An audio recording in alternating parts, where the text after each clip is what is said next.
Bueno, buenas tardes para todos.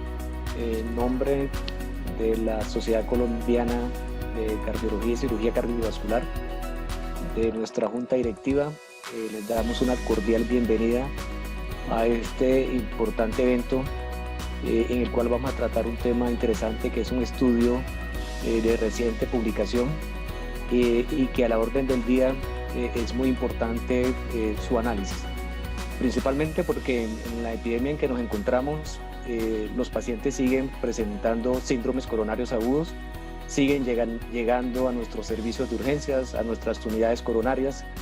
Entonces debemos estar atentos y recomendar a todos nuestros pacientes su consulta temprana, porque lo que estamos viendo es a veces una consulta tardía que hace que su evolución no sea la más adecuada. Gracias también a Laboratorios Biopaz, que permite que también en este proceso de educación médica continuada podamos realizar este evento. Para la discusión del estudio ISAR REACT 5 hemos invitado al doctor Diego Rosselli. El doctor Diego Rosselli, muchas gracias por acompañarnos esta tarde. El doctor Diego es médico de la Universidad del Rosario, neurólogo del Hospital Militar, tiene una maestría en educación de la Universidad de Harvard y una maestría en políticas de salud de la Escuela de Economía de Londres. Además, tengo otros datos importantes para mencionar. En sus primeros años se dedicó a ciencias básicas neurológicas, se vinculó también con el Ministerio de Salud en el año 93 como director de desarrollo científico y tecnológico, encargado de hacer evaluaciones tecnológicas en salud, y actualmente es profesor asociado de Economía de Salud de la Pontificia Universidad Javeriana, y además miembro y juez presidente de ISPOR, el capítulo Colombia. Entonces, contamos con una persona con una hoja de vida bastante interesante y le damos una cordial bienvenida y nos sentimos bastante complacidos que nos acompañe en esta discusión de este importante estudio. Bienvenido, doctor Diego. Bueno, muchas gracias, doctor Mendoza, por la presentación y por la invitación a la Asociación de Cardiología y a Biopaz por apoyar este esfuerzo. Como muchos de ustedes saben, los que me conocen particularmente y los que conocen el Departamento de Epidemiología Clínica de la Universidad Javeriana, nosotros llevamos muchos años tratando de llevar el mensaje, a veces con un fervor casi que místico, de la importancia de que los médicos sepamos interpretar los estudios clínicos, perdón, y que entendamos sus limitaciones, veamos su alcance, sus implicaciones en el quehacer diario. Así que es un gusto trabajar en un estudio como este, una publicación que, como ustedes bien saben, no sé si ya se está compartiendo la pantalla. Doctor Mendoza, asegúreme que sí. Sí, señor. Ya. Listos. Bueno, entonces vamos a pasearnos por este estudio. Con los que me conocen saben que me gusta numerar las diapositivas, son 23, con eso llevamos la pista de cuánto va, y si alguno está muy desesperado, también ir viendo cuánto falta. Este trabajo lo estoy haciendo tanto a nombre de profesor del departamento como de la empresa de la cual hago parte, que se llama Neuroeconomics, una firma consultora, y son mis chicos allá, mis muchachos, profesionales todos los que han hecho realidad esta interpretación, esta evaluación crítica de este estudio, así que les debo dar el agradecimiento también a ellos. Bueno, arranquemos entonces con la segunda diapositiva, a ver, la pasamos aquí. Esta es la versión, pues, de New England Journal of Medicine. Como ven ustedes, es un artículo de hace unos 6 meses, septiembre de 2019 fue publicado originalmente. Aunque yo creería que no hay necesidad de explicarles a ustedes el contexto, porque conocen este tema mucho mejor que yo, y que conste que yo me voy a tratar de meter principalmente con los aspectos, digamos, metodológicos del estudio, pero es importante que entendamos, tanto yo como ustedes, de qué estamos hablando. La definición de síndrome coronario agudo, espero no sea necesario hacérselas aquí a ustedes. Vamos a estar mezclando 3 diagnósticos realmente: el infarto de miocardio con elevación y sin elevación de CT, y la angina inestable en unas proporciones que ya les voy a mostrar cuáles fueron. Y tal vez más importante recalcar que, como todos ustedes saben, y lo sabe el público general, estamos hablando de la enfermedad que es la principal causa de muerte en el mundo, pero también enfatizar acá que el problema que estamos enfrentando aquí no es tanto la mortalidad aguda del infarto de miocardio o del síndrome coronario agudo, sino esa mortalidad incrementada en todo el año siguiente. El paciente tiene un riesgo que va a ser mayor de morir y de presentar algunas complicaciones, que es ahí donde vamos a enfatizar las cosas. Bueno, desde hace ya algunos años se sabe que hay dos medicamentos que superan al clopidogrel para el tratamiento de estos pacientes, y ahí estoy mostrando los dos estudios previos, uno del 2007 y otro del 2009, ambos del New England Journal of Medicine, en que se mostraba la superioridad tanto del prasugrel como del ticagrelor sobre el clopidogrel en pacientes con síndromes coronarios agudos. Los estudios son interesantes porque son parecidos los dos, ambos con el mismo comparador y una población relativamente parecida de pacientes, y en ambos se encontraron resultados similares. Ya se sabía pues que el clopidogrel era superior al placebo o al ASA.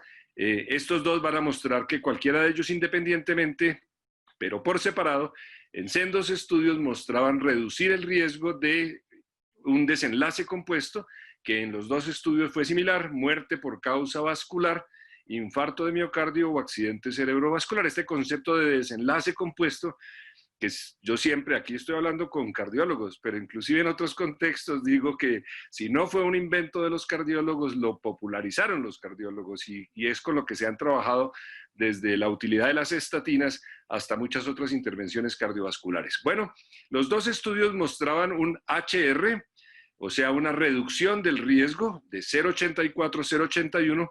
A ver, la interpretación de eso espero que también la tengamos clara.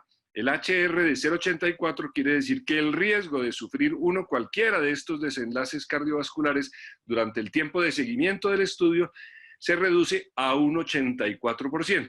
A veces lo representan con el inverso, o sea, se reduce en un 16%, según este estudio del ticagrelor, y en un 19%, según este estudio del prasugrel.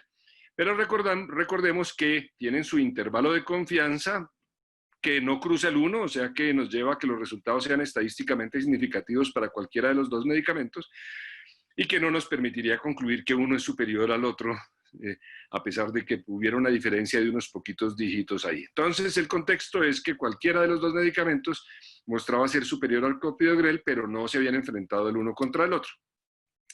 Luego se hizo un intento de hacer una comparación, lo que algunos llaman head to head, o sea, que lo traducen cabeza a cabeza. Muchos de los que hablan mejor castellano prefieren que se les diga cara a cara, pero en fin, la comparación en ese estudio Prague 18 fue interrumpida por un análisis interino que no estaba mostrando diferencias entre los dos tratamientos, un HR de 0,98 y un intervalo relativamente amplio, pero que cruzaba el 1, lo que sugería que no había diferencia, y el estudio se interrumpió por motivos de lo que se denomina futilidad. Se considera que no era conveniente seguirlo haciendo, no iba sino un 45% de la muestra, y por esa terminación anticipada no fue posible responder la pregunta, o se asumió pues que eran iguales y por ende que no valía la pena continuar con la investigación.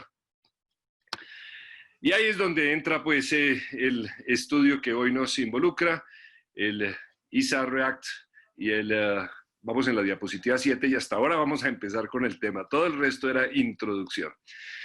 Bueno, lo primero que uno analiza en un estudio clínico, en una publicación, y esto es, yo inclusive les digo a mis estudiantes que cuando uno agarra un artículo, así sea el New England Journal of Medicine, debe evocar esos recuerdos infantiles en que le regalaban a uno un libro que tenía texto y tenía dibujitos. Primero mire los dibujitos.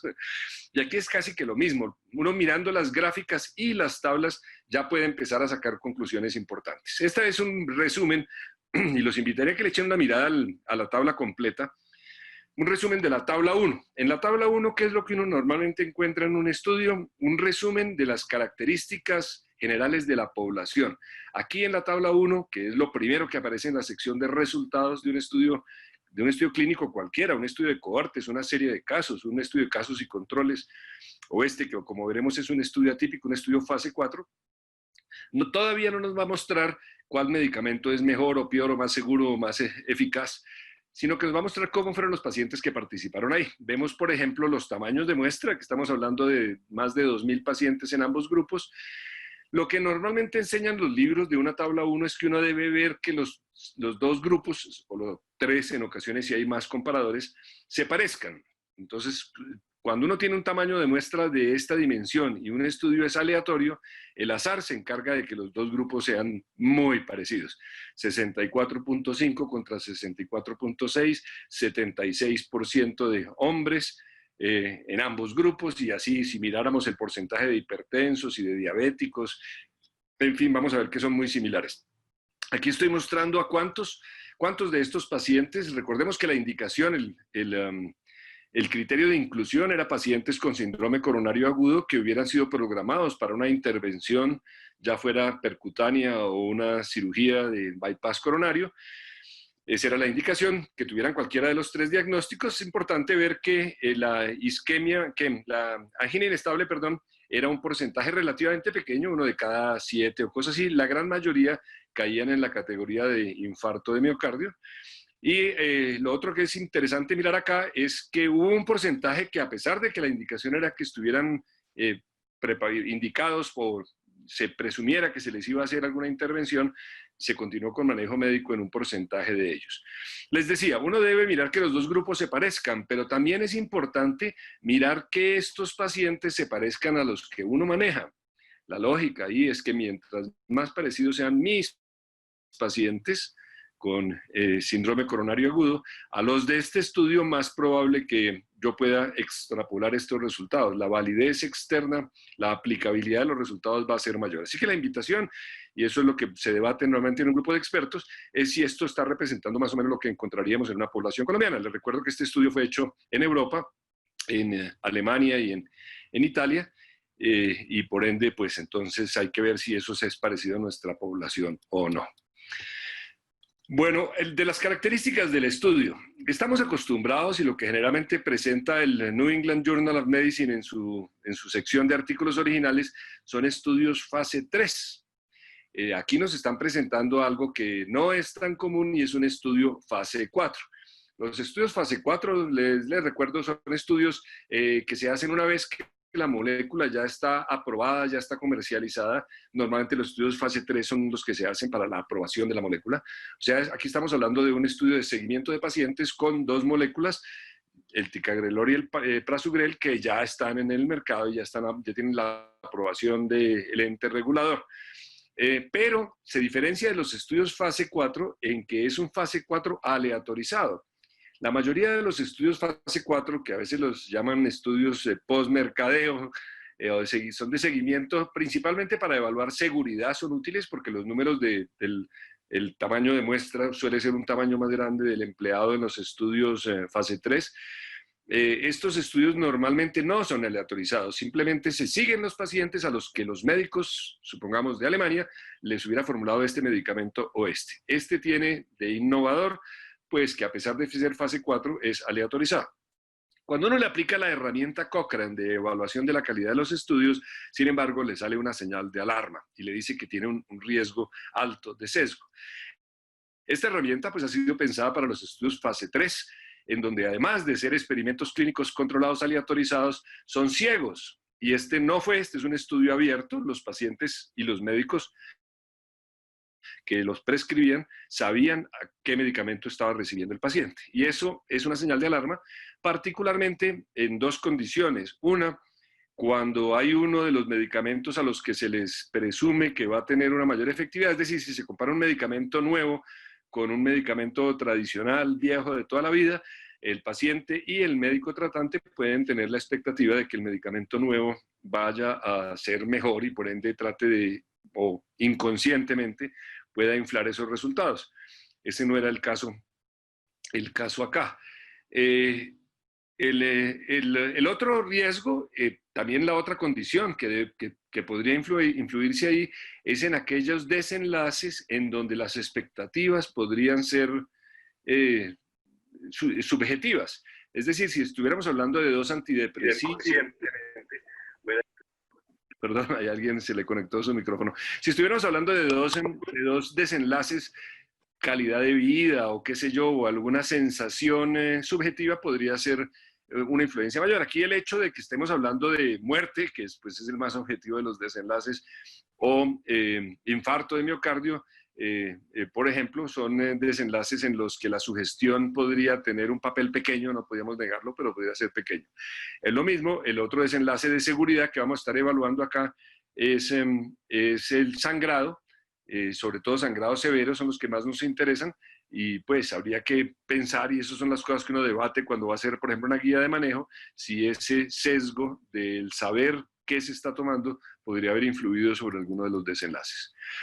Bueno, aquí les copié ahí para que vieran ustedes, sé que no se alcanza a leer y ahorita lo vamos a ver por pedacitos, pero este es otro elemento que se ha popularizado, ya se volvió obligatorio en los estudios clínicos, que nos va mostrando el curso del estudio. Es como un algoritmo, como un diagrama de flujo que nos va mostrando aquí primero, y lo vamos, ya calma, que ahorita no se esfuercen en leerlo, lo vamos a ver con más detalle, pero para contarles, aquí está cuántos pacientes eran elegibles, que se presumía que cumplirían con los criterios de inclusión, aquí cuántos se sacaron antes de ser aleatorizados, o sea, generalmente aquí van los criterios de exclusión, por qué se excluyeron algunos pacientes.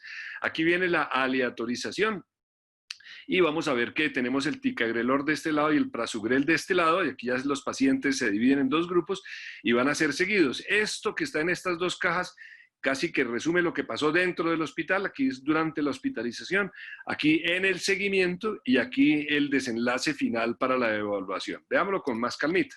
Entonces aquí estamos mirando la parte superior del esquema. 8.400 pacientes fueron elegibles para el estudio, pero la mitad, es más de la mitad, fueron excluidos. Normalmente, entonces uno hace y levanta una ceja, porque los criterios de exclusión hay que mirarlos con cuidado. ¿Por qué? Porque si, por ejemplo, se excluyen, qué sé yo, muy frecuentemente se excluyen mujeres embarazadas, no, aquí no es el caso, pero supongamos que ese es un criterio de exclusión, entonces uno debe tener cuidado porque si esas mujeres son excluidas y después uno les va a formular el medicamento, ese medicamento no va a funcionar con todos los que cumplieron estos criterios de exclusión, y es un número grande. Analicémoslo con un poco de detalle. Por ejemplo, vamos a ver que una tercera parte, 1.300 de esos pacientes realmente no cumplían los criterios de inclusión o cumplían con uno de los criterios de exclusión, o sea, no deberían haber estado aleatorizados desde el principio. Sin embargo, recuerden que esto eran una cantidad de médicos, algunos poco familiarizados con investigación, muchos centros, así que elegían pacientes que luego se veía que no merecían estar, o sea que esto no debería preocuparnos. Luego, había unos que recibieron anticoagulación, y ese era un criterio de exclusión, o sea, recibieron anticoagulación antes de haber sido aleatorizados, ojo con eso. Unos tenían insuficiencia renal crónica que requería diálisis, también es otro criterio de exclusión, y recordémoslo porque eso en el momento en que vayan ustedes a tomar una decisión con estos medicamentos, aquí no aplicaría para estos pacientes. Y en fin, por ejemplo, hubo un número importante, 1.800 se negaron a participar. Aunque no nos especifican por qué se negaron a participar, porque en los sitios, en los hospitales universitarios, en los contextos de países desarrollados sobre todo, participar en un estudio clínico es ventajoso para un paciente porque le garantiza que va a recibir la mejor atención disponible y va a estar más bien cuidadito que si no participa en un estudio clínico. Y más cuando estamos hablando de dos medicamentos que ninguno era experimental, ambos están aprobados. La razón, creo yo, y ahí estoy metiéndole opinión, es que escudriñaron mucho pacientes que estuvieran seguros de que iban a asistir a los controles y que se iban a someter al estudio y que no se iban a perder en un año. Y vamos a ver que esto redunda en que las pérdidas al seguimiento fueron muy poquitas. Es preferible que un paciente se pierda antes de ser aleatorizado que después de aleatorizado. Si un paciente se pierde después de aleatorizado, no vuelve a los controles, por ejemplo, uno no va a poder saber si es que no volvió a los controles porque está perfectamente sano y no necesitó más medicación, o se murió súbitamente y de manera misteriosa. En fin, es difícil saber cuál es el desenlace. Entonces, esos se excluyeron y pasamos a los que fueron aleatorizados.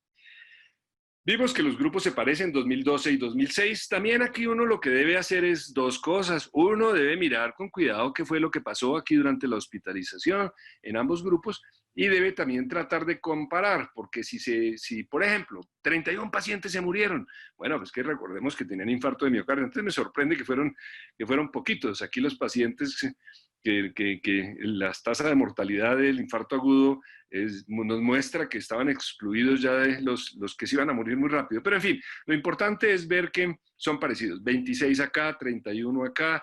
Aquí 2 retiraron su consentimiento y 6, 184 no se les pudo confirmar el diagnóstico y aquí fueron 172. Se parecen, todos los números se van pareciendo. Cuánto aquí se les hizo el procedimiento, no tuvieron disneas o no, los números aquí hasta aquí son relativamente parecidos. Tal vez la diferencia está en la dosis de carga, que tengo entendido, y ahí lo podremos discutir luego con los cardiólogos cómo es, pero es un requisito que se cumple más, o sea, tienen indicación mayor en este grupo del ticagrelor que los del prasugrel, y por eso se explica esta diferencia. En ambos se siguieron las dosis recomendadas y la forma de administración convenida. Hasta aquí no había muchas diferencias. Ahora pasamos a este otro cuadro que es el del seguimiento. Y también vamos a ver lo mismo. Aquí 31 dijeron, no, ¿sabe qué? Yo ya no quiero participar más en este estudio. Y aquí fueron 22. Hablando de 2000, pues tampoco es una diferencia muy grande. Acá, por ejemplo, déjenme, me brinco al último renglón. 18 se perdieron para seguimiento en este grupo y 19 en este. Esto es de las cosas que lo maravillan a uno. Cuando ha hecho estudios clínicos, este es el gran reto. O sea, fueron 20 pacientes de 2000, o sea, menos de 20, el 1%. O sea, es increíble que hubieran logrado que solo en un estudio de seguimiento a un año se hubieran perdido un 1% nomás de pacientes. Bueno, miremos otras diferencias. Por ejemplo, aquí ya encontramos que los que descontinuaron el prasugrel fueron 199 contra 243. Ahí pareciera que hubiera una diferencia, ¿no? Quizás no me le echaron unos valores de P, no sé si es estadísticamente significativa, pero cuando uno mira los componentes de cuáles fueron las razones para ello, por ejemplo, aquí 8 tuvieron alergia, aquí 12 tuvieron alergia, tal vez la diferencia más grande está en la disnea, en donde aquí hubo 1 con disnea, aquí hubo 44 con disnea. Esa parece ser una diferencia importante. De resto, las diferencias tienden nuevamente a estar como menos números en el lado de prasugrel, pero las diferencias no parecerían muy significativas. Y finalmente llegamos aquí al final del diagrama de flujo, en donde nos habla de los dos desenlaces, los dos tipos de desenlaces que se midieron, unos de eficacia y otros de seguridad. Y aquí se utiliza una práctica que también se ha vuelto ya rutinaria, y es que no son los mismos denominadores los que se analizan para ver la eficacia que los que se utilizan para ver la seguridad. Y en ambos casos, la lección aquí a recordar es que en ambos casos se utiliza lo que menos convenga. Es decir, si yo evalúo por intención de tratar, o sea, el denominador son los 2006 pacientes y los 2012 aquí, a pesar de que unos hubieran descontinuado el tratamiento, a pesar de que unos no hubieran recibido la medicación como era, lo que se llama análisis por intención de tratar, el análisis por intención de tratar tiende a reducir la eficacia de un medicamento. Siempre pongo yo el mismo ejemplo: si usted formula anticonceptivos a mujeres que quieren pues evitar el embarazo e incluye en el análisis las mujeres que no se los toman con juicio, pues obviamente está perjudicando la eficacia del anticonceptivo. Si usted logra demostrar que un anticonceptivo funciona, inclusive incluyendo las mujeres que no se lo toman bien, pues es indudable que debe haber una eficacia en ese medicamento. De otro lado, la seguridad, en cambio, suele tener unos números menores. Como ustedes ven, se consideran menos pacientes acá que acá para la seguridad. Y la razón es que si usted quiere evaluar la seguridad de un medicamento e incluye, por ejemplo, a los pacientes que nunca lo recibieron, pues obviamente el medicamento tiende a ser más seguro. Entonces, por eso, normalmente se excluyen aquellos pacientes que, por ejemplo, a pesar de haber sido asignados al grupo, no recibieron el medicamento, y los denominadores en los desenlaces de seguridad van a ser más bajos. Bueno, pasemos a los resultados. Entonces, aquí está que al momento de ser dados de alta, ya a muchos pacientes se les habían descontinuado los medicamentos. Ven porcentajes parecidos en los dos grupos. Ahora, en el seguimiento a un año, y ahí es lo que me parece bastante interesante, es que la adherencia era bastante alta. Aquí habían descontinuado 15% de los pacientes de ticagrelor y 12% de los del grupo de prasugrel. Números que son parecidos, con algún grado de ventaja, lo podría haber uno el prasugrel, aunque no debe ser una diferencia muy significativa, pero yo creería que una de las diferencias más importantes que uno encontraría a este estudio, nuevamente me estoy metiendo en el campo de ustedes, los cardiólogos, pero yo creería que la tasa de abandono de los medicamentos en nuestros pacientes debe ser más alta que esta de acá. Aquí estamos hablando de Alemania y los italianos deben ser un poquito más flojones. Pero bueno, de todas maneras, esa es una diferencia que quiero resaltar. Y llegamos a este que es mi gráfico favorito, el gráfico de Kaplan-Meier. En este gráfico, y el New England siempre tiene la costumbre de mostrar dos, uno en la realidad, o sea, las verdaderas magnitudes, en donde vaya hasta el 100%, y otro en que nos están ampliando esta parte de aquí. Aquí está el seguimiento a los 12 meses, y nos está mostrando cuál es el riesgo de desarrollar uno cualquiera de los desenlaces que se agrupaban aquí como bajo ese desenlace compuesto. Y aquí hay importantes. Muchas personas se limitan a ver cuál es el HR. De una vez salgamos de eso, que es de 1.36. Ellos esperaban encontrar el resultado al revés. Uno está viendo normalmente unos HRs por debajo de 1, que quiere decir que disminuyen el riesgo. Aquí está mostrándonos un HR por encima de 1, lo que quiere decir que el ticagrelor estaría asociado con un incremento del 36% del riesgo de desarrollar un desenlace, el desenlace primario, cualquiera de sus componentes, en el curso de un año. Esa es la manera de interpretarlo. Vemos que no cruza el 1, está todos al mismo lado del 1, entre 1.09 y 1.7 va el intervalo de confianza 95%, lo que se asocia con un valor de P estadísticamente significativo. O sea que una persona que se quiera limitar a ese dato ya vería que hay una diferencia a favor del prasugrel o en contra del ticagrelor en estos pacientes para desarrollar ese desenlace en los pacientes con estas características que estamos hablando. Pero eso sería no aprovechar suficientemente el gráfico de Kaplan-Meier. Porque, por ejemplo, aquí podemos ver que la probabilidad de desarrollar el desenlace primario ocurre sobre todo en el aquí vemos en el primer mes. La mayoría de los que se iban a morir, pues, o iban a desarrollar el accidente cerebrovascular o el infarto agudo de miocardio, lo hacían en el primer mes. Pero también vemos otras cosas interesantes. Por ejemplo, que la diferencia entre los dos medicamentos se empieza a ver desde el principio. No es una cosa que arranque después del primer mes o del segundo mes, sino que desde el principio parece haber una diferencia a favor del prasugrel. Lo otro que también me gusta a mí aquí, a verlos matemáticamente negados, de pronto no le pongan atención porque los voy a confundir. Lo otro que a mí me gusta mucho es enseñarle a la gente cómo un gráfico de Kaplan-Meier puede servir para calcular un NNT. Ustedes recuerdan, el NNT, Number Needed to Treat en inglés, o número necesario a tratar en español, en ambos casos es NNT. Quiere decir que, o lo interpretaríamos como, ¿a cuántos pacientes necesito yo prescribirle el prasugrel en vez del ticagrelor para evitar un desenlace compuesto adicional en el curso del año? Si ustedes se fijan, la diferencia entre estas dos rayitas, si nos la imaginamos aquí a este lado, es de aproximadamente 2 puntos porcentuales, ¿no es cierto?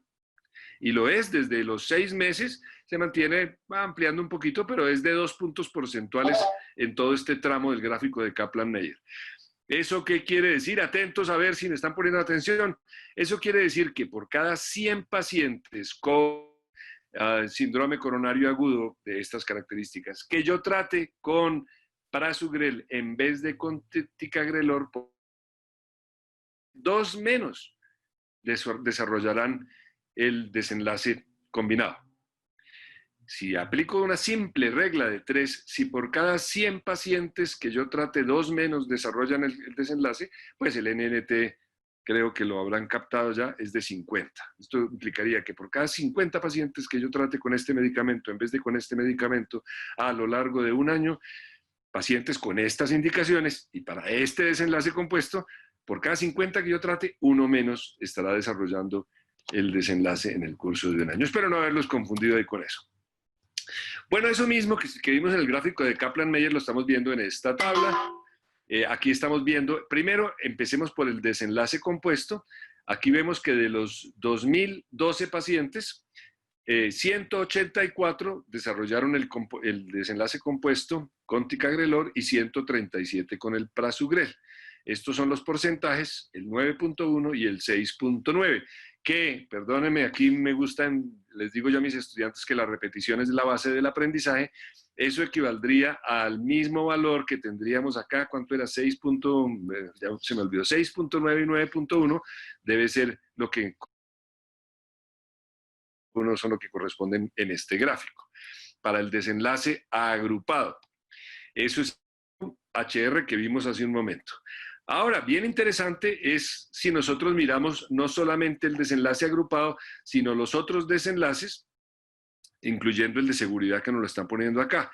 Vemos que en todos los casos el HR fue mayor a 1, está en la misma dirección, 1.36, 1.23, 1.63, 1.17, 1.3. El de seguridad lo debemos mirar aparte, pero están todos, esto es consistente, para todos hubo una tendencia a mejorar, pero acordémonos que el estudio estaba diseñado para que solo el agrupado, fuera estadísticamente significativo. Sin embargo, este estudio nos dio una sorpresa, y es que no solo fue estadísticamente significativo o tuvo el poder necesario para encontrar la diferencia en el desenlace compuesto, sino inclusive con uno de los componentes aislados, que era el de infarto de miocardio. Aquí vemos también que hubo un HR de 1.63, está a un mismo lado del 1, y los porcentajes también son de 3 y de 4.8 a favor del prasugrel, más bajo de este lado, y fue estadísticamente significativo. Eso es inusual en estos estudios.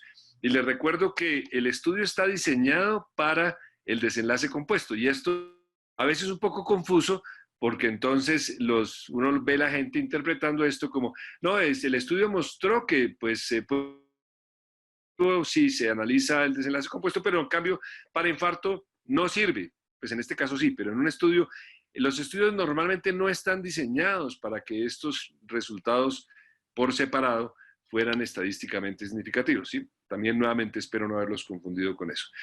En cuanto al desenlace de seguridad, que era el sangrado tipo 3, 4 o 5 en esta escala, ahí vemos que a pesar de que es de 1.12, cruza el 1, la P indudablemente está lejos de la significancia, o sea que la conclusión es que no hubo diferencias significativas en el sangrado entre los dos medicamentos. Aquí aparece lo mismo, mostrándonos el desenlace combinado y su significancia estadística. El infarto de miocardio, uno de los componentes del desenlace combinado, también fue estadísticamente significativa la diferencia. Para muerte por cualquier causa, a pesar de que también parece que no podemos hablar de una diferencia estadísticamente significativa, no se podría decir que el prasugrel reduzca la probabilidad de muerte. Noten una cosa interesante, aquí se está hablando de muerte por cualquier causa y no de muerte de causa vascular. Eso ha sido un debate que estoy seguro muchos de ustedes también deben haber visto en la literatura, porque es que a veces no es fácil de saber si una muerte fue de origen vascular o no. Entonces, muerte por cualquier causa suele ser un desenlace mucho más contundente, más fácil de medir, no deja tantas dudas, pero también más difícil de lograr que haya una diferencia estadísticamente significativa, porque obviamente 2/3 partes de los pacientes que murieron acá seguramente murieron de cáncer, y una tercera parte murió de cáncer, una tercera parte de otras causas, y sobre eso no tendría ninguna razón de modificarse con el medicamento. En cuanto al resultado de seguridad, y recuerden que los estudios fase 4 normalmente están diseñados más para mostrar seguridad, porque tienen unos tamaños de muestra grandes. Aquí estamos hablando de 4.000 pacientes seguidos durante un año, o muchos de ellos seguidos durante todo el año entero, y que tomaron el medicamento. Vemos que para los sangrados más severos no hubo ninguna diferencia significativa entre los dos. Le fue un poquito mejor al prasugrel que al ticagrelor. Aquí fue al revés. Para los sangrados más leves le fue un poquito mejor al ticagrelor que al prasugrel, pero en ninguno de los dos casos hubo diferencias estadísticamente significativas. Estamos hablando de un tamaño de muestra bastante grande para eso. Bueno, entonces estamos hablando de un estudio que presenta una comparación directa entre los dos tratamientos para pacientes con síndrome coronario agudo que tenían planificada una evaluación invasiva. No sé, nadie habrá que discutirlo con ustedes si ese detalle es importante y eso los separa de aquellos en los que no se pensara una evaluación invasiva, aunque yo creo que ya no se salva a nadie de que le metan un catéter, o es mi impresión. Bueno, la calificación de alto riesgo está dada básicamente porque es un estudio abierto, no era un estudio ciego. La posibilidad de haber hecho este estudio ciego es compleja, porque habría que haberse inventado un placebo de cada uno de los medicamentos, de tal manera que el paciente recibiera el medicamento A activo y el B placebo, y los otros recibieran el B activo y el A placebo. Una logística complicada, y más cuando ustedes recordarán que esto es el contexto de la vida real. Los pacientes, inclusive en este modelo, tenían que ellos mismos comprarse su medicamento y entonces ponerlos a comprarse además un placebo, por ejemplo. No sé, la logística había sido compleja. La hipótesis de los autores: ellos estaban asumiendo un riesgo en el grupo de pacientes tratados con ticagrelor. Sin embargo, los resultados fueron al revés. Antes de que me pregunten si eso puede haber influido sobre los resultados y la metodología estadística, los autores asumían que uno iba a ser superior al otro, y no fue así, pero utilizaron una metodología de 2 colas al hacer las comparaciones, lo que permitía encontrar una diferencia en cualquiera de las 2 direcciones. O sea que eso no es un impedimento desde la perspectiva metodológica. Antes de este estudio, los análisis que se habían hecho mostraban resultados heterogéneos. Había habido unas revisiones sistemáticas que mostraban diferencias. Este estudio pues viene a agregarse al acervo de información que existe, y en el momento en que surja una nueva revisión sistemática, que sería interesante, incorporando este volumen de pacientes y estas diferencias, podríamos entonces tener unas conclusiones mejores que las que se habían realizado antes de la realización de este estudio con este volumen de muestra tan grande. Aquí nos encontró pues la diferencia que se había presumido que podría haber no tanto en eficacia como en seguridad, como sugerían algunos de los estudios. Ya lo mencioné, que el estudio Prague no había encontrado ninguna diferencia, pero fue interrumpido antes. Este estudio habría podido ayudar a un estudio aleatorizado, y este sí tengo entendido que se utilizó cegamiento, aunque no lo he revisado con mucho detalle. ¿Y qué más me quedaría? En conclusión, aquí está la evidencia directa respecto a la comparación de los 2 medicamentos en un contexto en el que hoy se le da bastante credibilidad, en el sentido de que es real world data, son pacientes de la vida real, no es el experimento tan controlado como se hace normalmente en los fase 3, sino que los medicamentos se usan como asume uno que se utilizarán en la vida real. En conclusión, estos resultados deben ser tenidos en cuenta en las futuras guías de práctica clínica o en las decisiones que se utilizan, recordando que esto también tiene una limitación que es importante recordar. Aquí en estos estudios con 4.000 pacientes estamos hablando de unos comportamientos de poblaciones que se promedian unas con otras. Así que una cosa es el resultado del estudio en donde uno en conclusión para grandes poblaciones encuentra un resultado, y otra el del quehacer cotidiano del día a día de ustedes, en donde tendrán que decidir cómo aplican estos resultados. La última, pues simplemente las referencias de todos los artículos que he citado hasta ahí, y eso nos lleva a las 38 minutos, perfecto, estamos con el tiempo para contestar preguntas o inquietudes.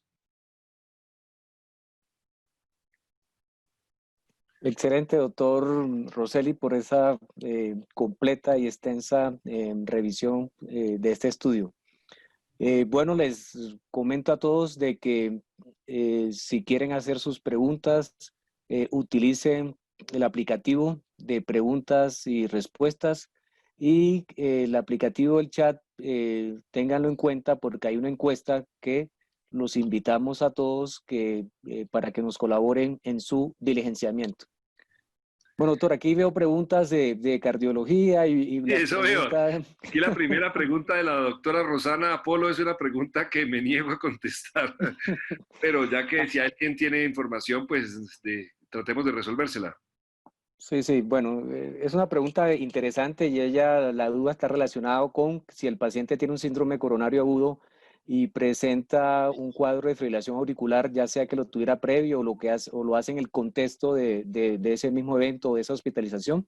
Entonces, lo que llamamos nosotros terapia triple. La recomendación, menos mal, de que recientemente han sido publicados 3 grandes estudios en los cuales intentan responder esta pregunta y utilizando los nuevos anticoagulantes. Entonces, en ese escenario, la terapia triple, el estudio que se hizo con dabigatran, que es el Ridual, el estudio que se hizo con el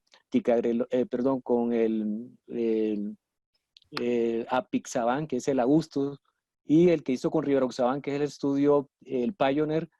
La tendencia y la recomendación luego de hacer como una revisión de esos estudios es que intentar mantener durante su estadía o durante la hospitalización del paciente la terapia antiplaquetaria dual, o sea, aspirina, y de los antiagregantes plaquetarios, el que se recomienda porque la mayoría de los estudios utilizaron el clopidogrel, entonces sería aspirina clopidogrel, y usted podría acompañar la terapia anticoagulante para prevenir los eventos cardioembólicos con cualquiera de los tres medicamentos utilizando las dosis que se recomiendan para los estudios. Inmediatamente el paciente se le va a dar regreso. La mayoría de las guías de práctica clínica recomiendan para disminuir ese riesgo de sangrado por la terapia triple pasar a una terapia doble, que es dejar un antiplaquetario que se recomienda que sea el clopidogrel sumado al anticoagulante que usted escoja, llámese apixaban, rivaroxaban, dabigatran, eligiéndolo dependiendo del contexto de la situación clínica del paciente. Ahora, ¿por qué no ticagrelor? ¿Por qué no prasugrel? Generalmente en estos estudios que les comento, la utilización de estos medicamentos fue tan pequeña y al mismo tiempo ustedes deben recordar de que la potencia de la antiagregación con estos anticoagulantes es mayor, entonces pondríamos al paciente a un riesgo de sangrado. Como conclusión, una terapia triple intrahospitalaria y una terapia doble ambulatorio, escogiendo cualquiera de los tres nuevos anticoagulantes. Ya warfarina no se recomendaría porque sí definitivamente hay mayor riesgo de sangrado. Bueno, me salvó usted, doctor Mendoza, porque si no, ahí sí me tenían corchadísimo. Sí, sí. Y la otra pregunta que ahí también está como, ¿y por qué incluyeron pacientes con manejo médico cuando por un ECA el Trilogy ya habían mostrado que prasugrel no tiene beneficio en ese contexto clínico? Y aunque eso tiene un elemento metodológico, no vi por ese detalle. No sé si alguien aquí tenga respuesta. Sí, no, yo lo entiendo de la siguiente manera, es lo que pasa en los estudios clínicos y usted lo comentó muy bien. O sea, el estudio clínico cuando vamos a un contexto de un síndrome coronario agudo, llámese con elevación del ST y sin elevación del ST, generalmente la estrategia que se utiliza es una estrategia invasiva y esa es una de las recomendaciones, pero como siempre hay algunos pacientes, pero porque en algún escenario sucedió algo y quedaron y no pudieron ser llevados a la parte de intervención. Usted lo mencionó ahí Sí, en la lista. O sea, no es que el estudio iba a pensar de que íbamos a tener un grupo de sí. tratamiento médico. ¿Sí? Entonces Claro, usted. sí, claro. Entonces, pensándolo, pues un recurso habría sido sacarlos del estudio, pero eso es un poco hacer trampa porque ya habían sido aleatorizados y sería selección. Entonces se incluyó un grupo de pacientes en los que el beneficio no iba a ser muy significativo y de todas maneras se dejó ahí. Y creo que era lo más ético para hacer desde la perspectiva metodológica. Sí, señor, sí, no, y de todos modos, para el médico que hizo la pregunta, definitivamente sigue siendo, y las guías de práctica clínica lo soportan, es que el prasugrel es un medicamento para cuando uno lleva al paciente para intervención coronaria percutánea, ya que los estudios previos en los cuales se intentó utilizarlos en manejo médico, los resultados no fueron favorables. O sea que si uno decide que un paciente vamos a dejarlo en manejo médico, por la razón que tengamos, la edad, entonces generalmente los dos antiagregantes que pudiéramos utilizar en ese escenario realmente es el clopidogrel o ticagrelor. El prasugrel sí es para intervención definitivamente. Correcto. Aquí hay Yo, otra que yo usted me sí, va a poder ayudar, que es la edad de los pacientes. Venga, las preguntas resultaron más para usted, Fernán, que para mí, pero no, sí había algo sobre el ajuste de la dosis en los pacientes mayores, pero obviamente aquí, como no estamos hablando de clopidogrel en ninguno de los dos, ¿qué contestaría usted esa pregunta sobre si es mejor tolerado y más seguro el clopidogrel en pacientes mayores de 75 años? sí, entonces definitivamente, y los autores lo analizan, y es que cuando el paciente tiene más 75 o más años, o su peso es menor de 60 kilogramos, ellos a nivel de europeo y las guías europeas lo recomiendan, pero es bajar la dosis. O sea, utilizar una dosis no de 10 miligramos, sino de 5 miligramos, por el riesgo que hay de sangrado, hablando del prasugrel. Hay otros escenarios como las guías nacionales en los cuales cuando nosotros ayudamos en ese proceso de elaboración, dejamos un contexto global de que el paciente que tuviera 75 más años, peso menor de 60 kilogramos, o que tuviera un antecedente de un ataque isquémico transitorio o ataque cerebrovascular, no recomendamos el prasugrel como antiplaquetario y ese soporte lo vemos del estudio Triton-TIMI 38, que ese fue la población que presentó más riesgo de sangrado en ese balance de eficacia de la medicación y de seguridad. Ya, porque ahí vuelven a preguntar también ahí sobre ese estudio, el Triton-TIMI 38, y es que los pacientes se aleatorizaban después de que se conocía la anatomía coronaria, o sea, después ya del procedimiento era la aleatorización. Pero aquí creo que por la indicación del inicio del medicamento, ¿era la justificación o por qué se habrían dejado pacientes? Ya lo vimos, pues, de que la aleatorización se hacía antes y se dejaron los pacientes que no se les hizo el procedimiento. Pero ¿cómo habría cambiado la administración de los medicamentos si se hubieran aleatorizado después de que se conociera la anatomía coronaria?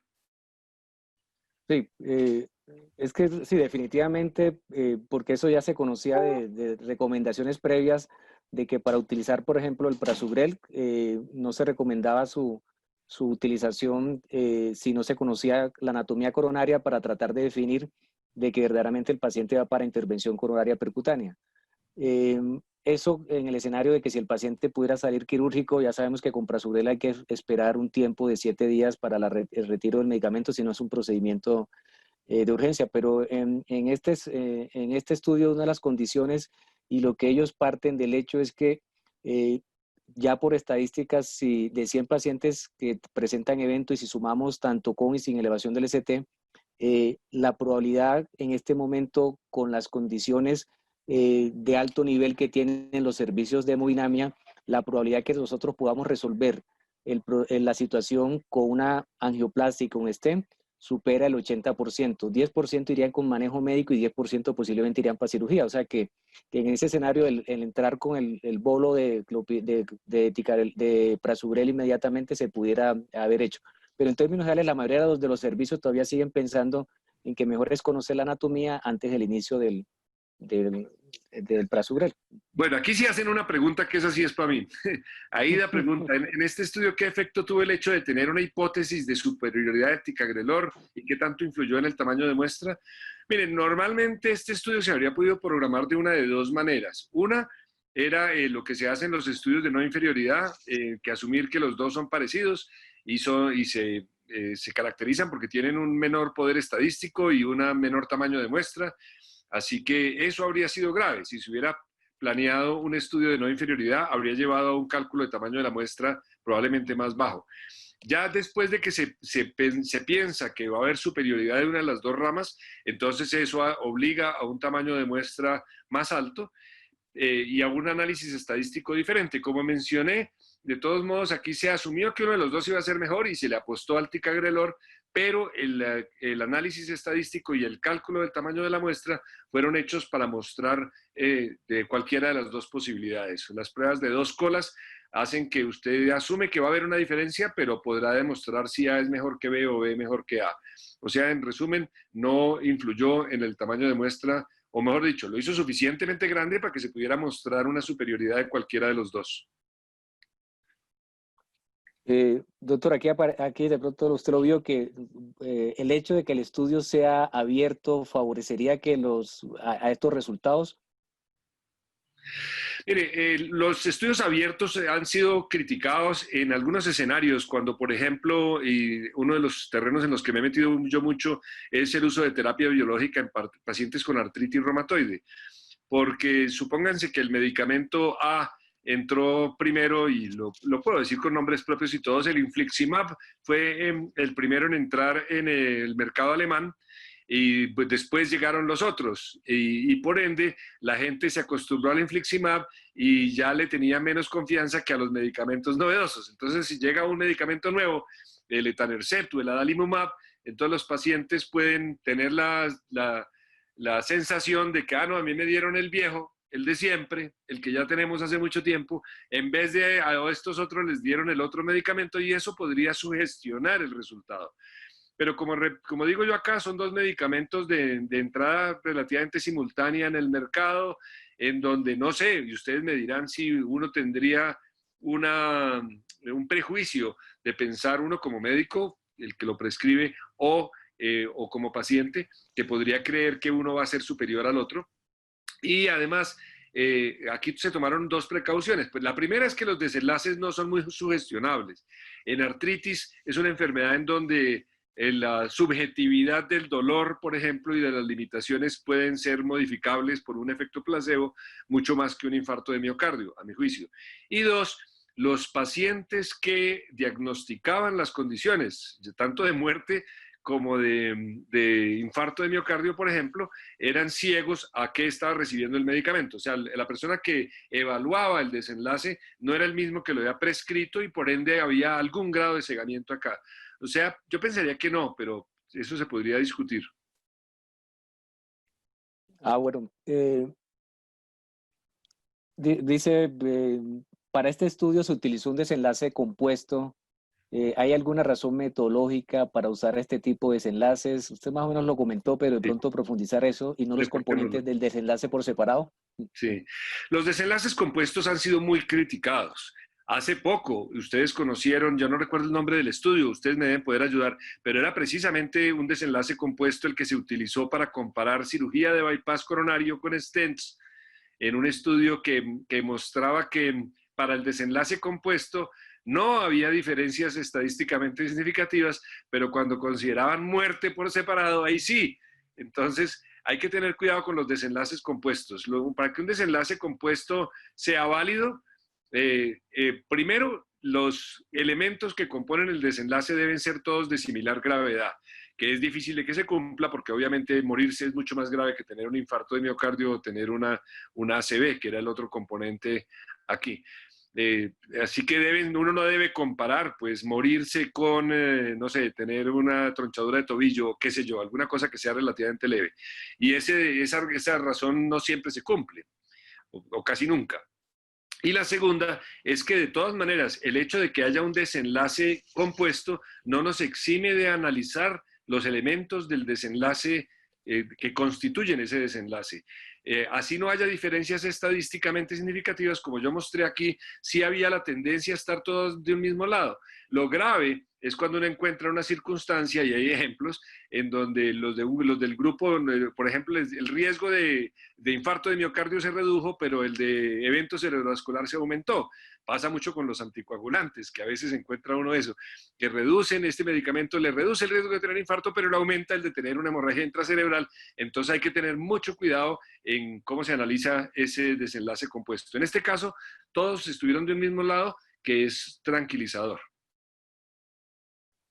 Sí, esa pregunta va con la otra. Dice que en el estudio Tritón TIMI 38, cuando se desglosó ese punto primario combinado, pasó lo mismo. O sea, no se encontró ningún efecto sobre mortalidad ni sobre ataque cerebrovascular, sino sobre infarto. Y en este estudio también se vio lo mismo. Dice ahí, podría afirmarse que prasugrel solo disminuye infarto. No creo, y no muerte. No, hay que ver un contexto real, y es que en este momento los pacientes que van para intervención por un infarto con elevación del ST, con las estrategias de ahora, la mortalidad de estos eventos coronarios agudos es bastante baja. O sea, pasamos de la época inicial del 15%, después apareció la trombolisis, pero ahora con la intervención coronaria percutánea y con una asistencia temprana y con los STEM y con doble antiagregación, está cercano a un 6-7%. O sea, encontrar una diferencia definitiva en disminución de muerte a veces no es tan fácil, pero el impacto de disminuir de infarto, eso es bastante importante. Exacto. ¿No dice el doctor Diego? Perfecto, ahí me la contestó usted, muchas gracias. Bueno. Aquí me está pregunta por el NNT. Hay otra pregunta acá, no sé si estamos viendo la misma lista de preguntas. Así como usted calculó el NNT, ¿nos podría dar una clave para calcular el número para hacer daño? Es el mismo procedimiento. De todas maneras, uno siempre y cuando tenga dos porcentajes de eventos adversos. Entonces, si por ejemplo hubiera encontrado una diferencia de 10% de sangrado en un grupo y 5% de sangrado en el otro, uno puede ver una diferencia de 5 puntos porcentuales, o sea, 5 de cada 100, que quiere decir 1 de cada 20. El NNH, o Number Needed to Harm, que llaman los gringos, sería de 20. Por cada 20 pacientes, en ese hipotético escenario, usted le haría daño, por cada 20 pacientes tratados, uno más tendría sangrado en ese hipotético escenario. Aquí, como no encontramos diferencias estadísticamente significativas en seguridad, no está uno autorizado a hacer ese NNH, pero el procedimiento es exactamente el mismo, la fórmula es igual. Sí, hay otro que pregunta si esto puede ser aplicado en la parte rural. No, definitivamente. Manejar en el área rural, porque ustedes ven acá de que todos estos pacientes van a una sala o sitios donde se tenga una disponibilidad de hemodinamia, y que si es el infarto con elevación del ST, esa disponibilidad de la sala de hemodinamia por lo menos cumpla con los tiempos establecidos, que ojalá al cruzar la puerta el tiempo de la intervención sea un tiempo cercano a los 60 minutos o menos de 60 minutos para hacer la intervención. En el área rural habría que definir si hay algún escenario, y posiblemente si es con elevación del ST, la estrategia inicial sería el tratamiento trombolítico, y ese no es el escenario de este estudio. Y para el tratamiento trombolítico, ustedes recuerdan de que el antiagregante plaquetario que se recomienda en este momento es el clopidogrel, o sea, no se asocia con trombolisis ni prasugrel ni ticagrelor, porque los estudios, no hay estudios que soporten esa combinación. Pero hay que tener en cuenta que en esa área ahora, si es sin elevación del CT, usted pudiera, lo que le comento yo a los estudiantes también, es una identificación temprana y una estratificación de riesgo temprano, y usted vea de que ese paciente debe ser trasladado de manera oportuna, y mientras se traslada, estoy hablando de sin elevación del ST, es utilizar una terapia antiplaquetaria, que en ese caso, como usted no sabe si el paciente va a llegar a intervención temprana, pudiéramos utilizar aspirina con clopidogrel o aspirina con ticagrelor inicialmente. Bueno, ¿qué más pregunto? Yo me voy a tener que marchar en 2 minutos porque tengo clase de 7 a 9 esta noche y quiero ser puntual con mis estudiantes, pero no sé si alcancemos a contestar alguna otra. Ya no estoy viendo aquí. ¿Usted qué dirá, doctor Fernando? Sí, veamos acá. No, de pronto, esa se la haría yo a usted de pronto, en el contexto de pronto, que eso posiblemente, ya usted lo mencionó, pero de pronto el hecho del concepto de cuando hace un análisis uno del estudio por intención de tratar o por protocolo, ¿qué utilidad tiene, o es siempre mejor hacerlo por uno o por otro? No, venga, lo recomendado y lo que se debe utilizar como, digamos, por defecto, el principal debe ser el análisis por intención de tratar, pero también se ha visto que el análisis por protocolo es importante, porque inclusive en el manejo diario, si uno encuentra que un medicamento reduce, por ejemplo, el riesgo de infarto de miocardio por intención de tratar en un 16% y por protocolo en un 25%, eso lo puede usar con sus pacientes. Este medicamento le reduce el riesgo de infarto de miocardio en 16% a todos los pacientes que lo toman. Estoy inventando un ejemplo, ¿no? Pero también le decir, sin embargo, fíjese que los que lo siguieron, y ya ahí había una pregunta sobre descontinuación de tratamiento, los que se siguieron tomando el medicamento les fue mejor. La reducción no fue del 16, sino del 25%. O sea, también tiene una aplicación en el convencer al equipo terapéutico y al paciente de que si se comporta como por protocolo le va a ir mejor, que normalmente el resultado es mejor por protocolo, claro, pero el que se debe utilizar por defecto un medicamento debe mostrar que es suficientemente bueno en el análisis por intención de tratar.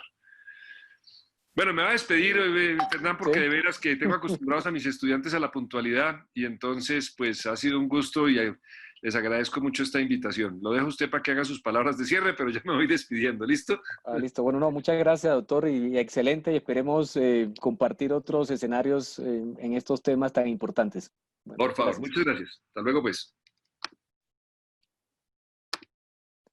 Bueno, entonces, siendo las 6:59, aquí hay algunas otras preguntas, pero pudiéramos nosotros más tarde, por intermedio de Jorge en la sociedad o por intermedio del laboratorio, tratar de responderla. Entonces, desde el punto, no olviden responder la encuesta, que es muy importante para retroalimentar a todos nosotros en este evento.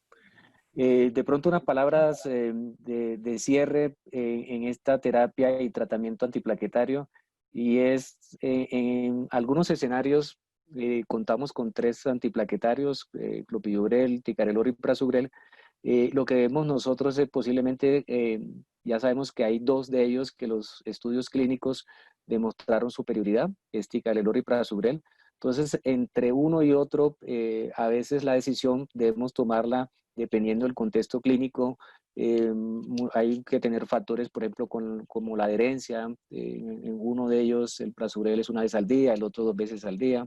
En algunos escenarios, por ejemplo, con elevación del ST, ambos tienen soporte. Entonces, a veces en esos escenarios tienen el soporte científico, pero entra uno en una etapa de individualizar algunos pacientes en los cuales pudiera escoger entre una terapia y otra terapia. Y ahí es donde la parte del juicio clínico basado en la parte de los estudios clínicos nos ayudaría a tomar la mejor decisión.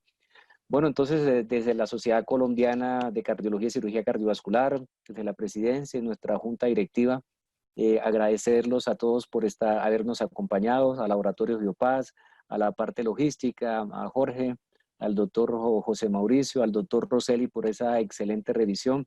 Me despido y espero estar con ustedes en estos importantes eventos que nos ayudan. Primero que todo, fortalecimiento académico para tomar las mejores decisiones ya cuando tengamos el paciente enfrente de nosotros. Buenas noches y saludos a todos. Muchísimas gracias, doctor Fernán. Hasta pronto a todos.